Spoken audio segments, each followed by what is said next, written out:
second time around. Exit.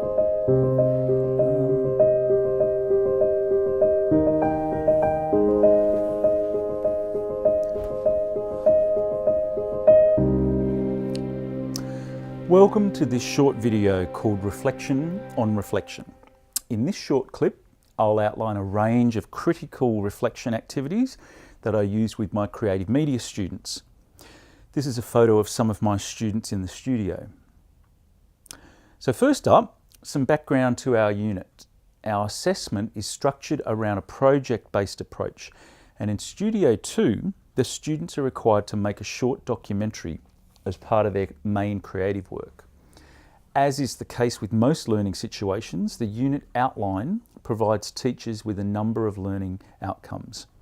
So today I'll focus on just one learning outcome, even though critical reflection is further explored in a second related learning outcome. So let's look a little closer at the learning outcome. I'll read it out. Critically reflect on how you and your team, as appropriate, have performed in relation to your behaviour, the processes you employed, and the outcome of the projects. So far, so good. There is a range of approaches for how this learning outcome might be achieved. Things like a written report, a blog post, a presentation, discussions with teachers and other students, that sort of thing. So just some more background. I run this unit along with two other teachers. Here we are. When we teach this unit, we allocate to each of us about a third of the class time each week. In terms of our own professional practice, we regularly reflect upon our own work, our teaching styles and methods, the classroom activities we're using, how the students are developing, this sort of thing. This is a combination of formal, structured meetings, along with, significantly, a quite short catch-ups in the form of emails, corridor chats, or phone calls, that sort of thing. I find that it's often these informal methods that are most effective because they allow us to find out about and respond to, on a very practical level, the day-to-day needs and dynamics of the group. So this trimester was particularly interesting since we had two classes running in parallel with over 40 students. This number of students meant that 8 documentaries went into production, exploring a wide variety of everyday and profound themes and topics. We had the story of a group of female wood choppers, some personal perspectives on the ageing process and ageing people, an exploration of the issues surrounding suicide in rural and regional areas, how Sydney buskers have adapted to audiences less likely to have loose change, an experiment into how the media is used to manipulate audiences, the colourful world of adults who love Lego, the personal stories of people involved in the foster care system, and finally, what the Sydney live music scene thinks of vinyl records compared to online music streaming. So with critical reflection, the students are guided to make meaning of their experiences and how these might relate to their own media creation and professional practice. Generally, the reflection activities are made quite explicit and obvious to the students, and we very much encourage the students to taking responsibility for their own role, especially how it sits within the context of their group project. So this short video is all about reflection. So how do we encourage our students to reflect? Well, first up, we really like setting regular homework tasks in the form of posts to our class forum, that is within our learning platform, online learning platform. And here the students were required to get into a deeper engagement and analysis on not only some of the film theory and research within the documentary field, but also with a focus on project-related topics, that is identifying important issues that might have occurred during production, both positive and negative, and reflecting upon the causes of these, and also identifying solutions and how to mitigate negative events or facilitate positive events. For example, they might have critically reflected upon their final documentary, but also upon the various components and media elements such as cinematography, sound design, colour grading, narrative development, that sort of thing. Of course, each of these elements is often linked to a specific role and even to a specific team member. So it allows students to reflect on how each individual has contributed to the project in a team-based approach. Throughout the 13 weeks, we incorporate short production meetings in class. This gives students a chance to reflect upon their various production processes, and importantly, it provides the teachers with a heads up on any issues that need to be followed up. Around week 3, once the groups have been decided, we arrange an in-class interview with key crew members. So let's take a quick look at some of these. So for the past week, I have assigned my crew different roles. So for my soundy, I asked him to find some different samples of music, so 3 different emotions. So we have. And also I'm working with a crew that seem really receptive to like kind of feedback and tasks and stuff like that. So we've contacted a few bands and artists and a few venues at the moment. Quality of content that the volunteers and participants can bring to our project. Documentary. Say something like, I was listening to an interview with someone and they were talking about the wrestler, I forget his name, Darren Aronofsky. I don't know. Yeah, I'd love to be still kicking at that age, yeah. I think it's very important to stay physically active, but... Just in our meeting, Aspen had an entire, 5-point plan on what the cinematography was going to look like. And well, so far I've delegated some things for my crew to do. An interesting aspect to make clear is that even though these students are studying film and media production, many of these assessment and reflection approaches are applicable across a wide range of learning areas.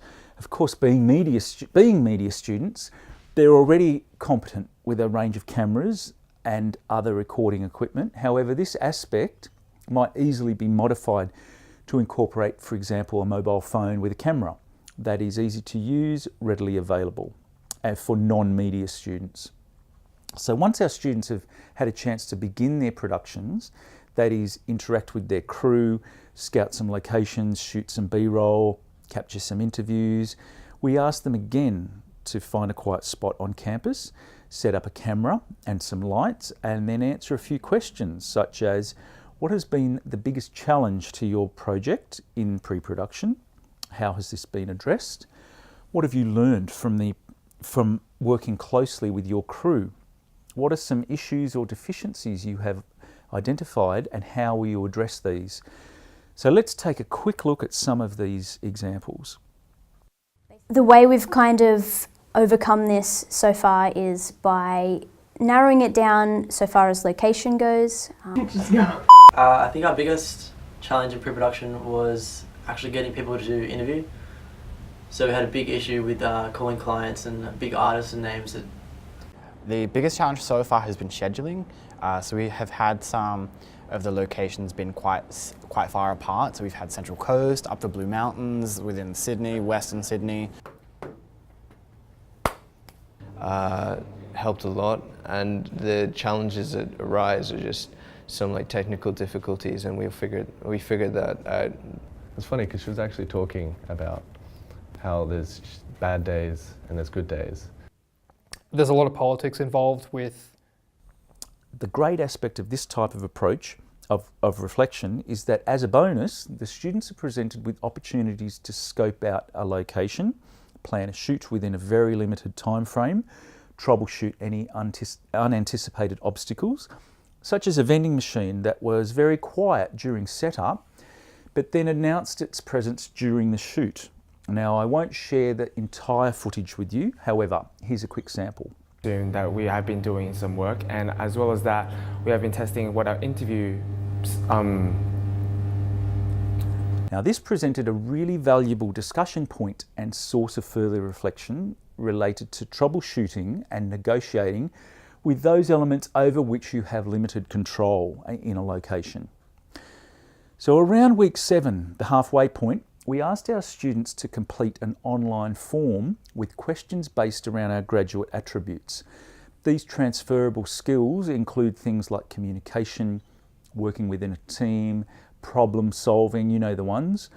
Once we received the completed form, We then arrange to chat with each student so that we can further explore some of the areas they're developing or areas where there might be obstacles or challenges. And this trimester we expanded this idea after negotiating with the students to incorporate a group chat with project groups.